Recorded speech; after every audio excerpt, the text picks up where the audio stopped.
Okay so students, आपको ये याद रखना है कि कौन से समाज सुधारक ने, सोशल रिफॉर्मर ने कौन से ऑर्गेनाइजेशन को इस्टेब्लिश किया था और उसके थ्रू उन्होंने कौन कौन से कॉन्ट्रीब्यूशंस किए थे, वो हमको याद रखना है। So we have done the first one, Brahmo Samaj established by Raja Rammohan Roy. Now next, Prarthana Samaj, Dadoba Pandurang Tarkhadkar establish Paramhansa Sabha in Mumbai इन 1848। सो दादोबा पांडुरंग तरहरकर, जिनका पिक्चर देख पा रहे हो, तो उन्होंने फर्स्ट परमहंस सभा जो है वो इस्टेब्लिश किया था। Later Paramhansa Sabha was dissolved and some of its members founded the Prarthana Samaj. फिर बाद में ये जो परमहंस सभा है उसे डिसॉल्व कर दिया गया, मतलब उसे हटा दिया गया, और उन्हीं के कुछ मेंबर्स ने फिर प्रार्थना समाज इस्टेब्लिश किया। दादोबा's brother Dr. Atmaram Pandurang was the first president of Prarthana Samaj. The prestige of the institution increased due to the enrollment of young graduates from Mumbai university. तो ये जो प्रार्थना समाज है वो स्पेशली किस लिए जाना जाता है, क्योंकि मुंबई यूनिवर्सिटी से जितने भी स्कॉलर्स ने एजुकेशन लिया था तो उनको आगे आने के लिए, उनको डेवलप करने के लिए इस प्रार्थना समाज का नाम लिया जाता है। तो उनमें कौन कौन से लोग थे? Justice Ranade, doctor R.G. Bhandarkar carried forward the work of Prarthana Samaj. The opposition to idol worship, that means आगे जस्टिस राणा डे ने, डॉक्टर R.G. भंडारकर, इन लोगों ने क्या किया था? प्रार्थना समाज के काम को आगे वो लेके गए थे।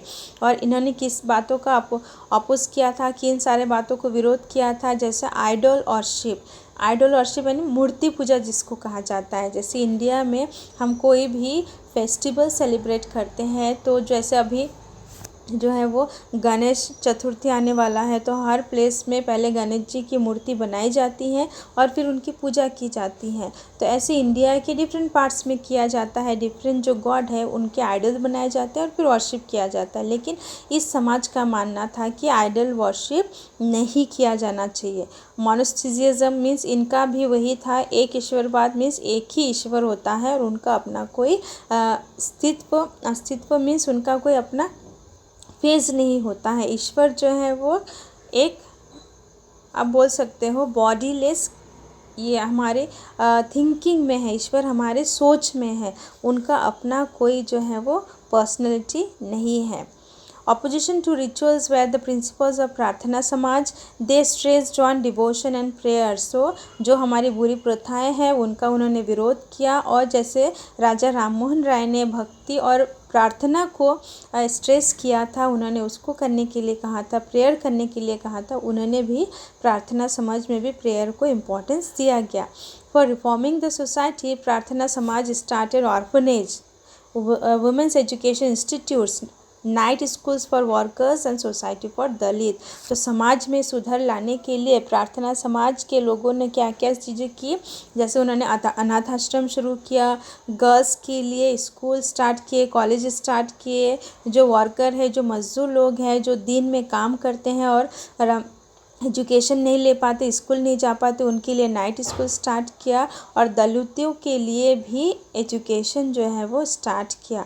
महर्षि Vitthal Ramji Shinde, a member of Prarthana Samaj, establish depressed classes mission. Through the mission an attempt was made to solve the social problems. So Prarthana Samaj के एक इम्पॉर्टेंट मेंबर थे जिनका नाम था महर्षि विट्ठल रामजी शिंदे। उन्होंने एक ऑर्गेनाइजेशन इस्टेब्लिश किया था, डिप्रेस्ड क्लास मिशन। तो जो हमारे समाज के जो लोअर कास्ट के लोग हैं, तो उनको आगे लाने के लिए, उनको डिफरेंट तरीके के अधिकार देने के लिए इस डिप्रेस्ड क्लास मिशन ने इम्पॉर्टेंट रोल प्ले किया था। Next one is the Satyashodhak Samaj, and Satyashodhak Samaj was established by Mahatma Jyotirao Phule, जिनका नाम आपको पता होगा बहुत अच्छे से। Mahatma Jyotirao Phule started the Satyashodhak Samaj in 1873। Satyashodhak Samaj worked on the principle of formation of society on basis of equality. So Satyashodhak Samaj जो है वो महात्मा ज्योतिराव फुले ने बनाया था। इनका पिक्चर आप देख पा रहे हो। और उसे क्यों बनाया गया था? उसे इस प्रिंसिपल में बनाया गया था कि हमारे समाज में हर कोई को इक्वल अधिकार होना चाहिए, इक्वल राइट होना चाहिए, इक्वल प्लेस होना चाहिए, इक्वल स्टेटस होना चाहिए, क्योंकि उस उस समय हमारा जो समाज है वो डिफरेंट पार्ट्स में डिवाइडेड था कास्ट के बेसिस में, कोई हायर कास्ट, कोई मीडियम कास्ट, कोई लोअर कास्ट, लेकिन ऐसा कास्ट सिस्टम नहीं होना चाहिए, ऐसा उनका मानना था। दे प्रोटेस्टेड अगेंस्ट अनटचेबिलिटी, अछूत जिसको कहा जाता है। सो जो लोअर कास्ट के लोग हैं उनको उस टाइम में अनटचेबल्स कहा जाते थे, है ना, उनको किसी तरीके का कोई राइट नहीं था। जैसे डॉक्टर बाबा साहेब आम्बेडकर ने भी इसी बात के लिए फाइट किया था, है ना। सो महात्मा ज्योतिराव फुले ने भी अनटचेबिलिटी को के अगेंस्ट में वो थे, और they advocated education among the depressed classes and women. Depressed classes में जिनको समाज से बाहर कर दिया जाता है क्योंकि उनको लोअर कास्ट माना जाता है, उनको अछूत माना जाता है। तो उन्होंने इन लोगों के एजुकेशन के लिए, डेवलपमेंट के लिए महात्मा ज्योतिराव फुले ने सत्यशोधक समाज बनाया स्पेशली, और गर्ल्स के लिए भी।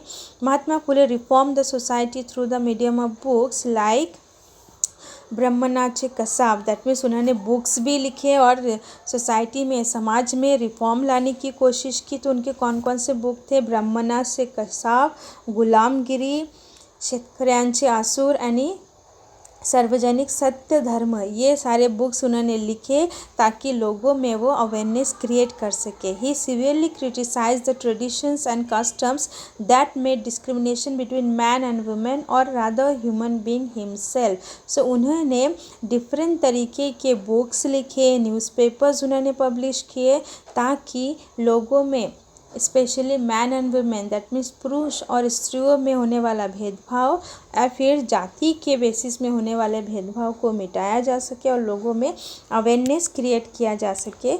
इसके लिए उन्होंने क्या किया? ये काम किए। Okay, so we have done 3 organisation. First one is the Brahmo Samaj established by Raja Ram Mohan Roy. Second one Prarthana Samaj established by Dadoba Pandurang तरहरकर और उनके मेंबर्स जो थे वो। And third one Satyashodhak Samaj established by Mahatma Jyotirao Phule.